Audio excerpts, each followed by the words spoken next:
मिला। परंतु यदि तुम्हारे गुरु का यदि मेरे चरणों का चरणामृत पाने से यदि उपकार हो जाए तो ले लो, चाहे मैं नरक में जाऊंगा तो चला जाऊंगा। ये है भगवान की प्रेम। वो कुछ जानता नहीं था, लेकिन भगवान का बिना पढ़ा लिखा था, कुछ जानता नहीं था, लेकिन भगवान का था। वो दूसरों के दुख को जानता था कि दूसरा व्यक्ति यदि दुखी है तो उसको पहुंचाना हमारा कर्तव्य बनता है।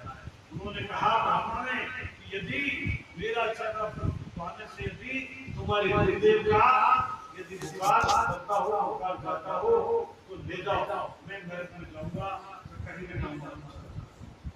और चरण में दे दिया, एक चरण में हमने लिया और स्वस्थ हो।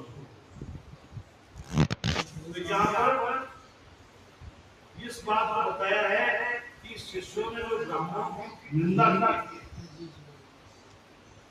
अपराध क्या हुआ, उनसे पूछा महाराज जी आपको डर क्यों हुआ कि ये अपराध बना है, मेरे से बनो, मेरे शिष्यों से बनो, उससे बनो, वो अपराध बना है, किसी ने ब्राह्मणों की निंदा की है।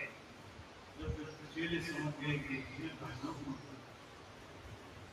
कोई व्यक्ति कैसा भी उसका धर्म उसके साथ में, उसकी गोजा में, उसके बारे में निंदा नहीं करनी चाहिए, क्योंकि निंदा सबसे बड़ा पाप है। निंदा सबसे बड़ा पाप है। जैसे मैंने पाप किए और मेरी निंदा यदि आप सब कर रहे हैं तो मैं तो एकदम साफ हो जाऊंगा और वो पाप सब आपके पास आ जाएगा। पाप निंदा करने वालों के पास आ जाएगा।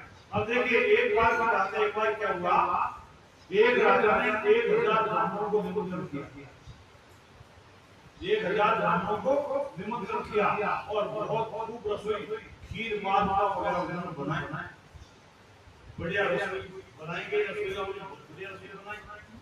अब हुआ क्या, बन करके रसोई तैयार थी, एक चील खाया और सर पर उठा करके लेकर के जा रही, लेकिन भाग्य से वो सर उसके जोर से छूट गया और वो आकर के गिरा के खड़ा, वो सब खीर के खड़ा आकर के, उस समय किसी ने उसको ले लिया,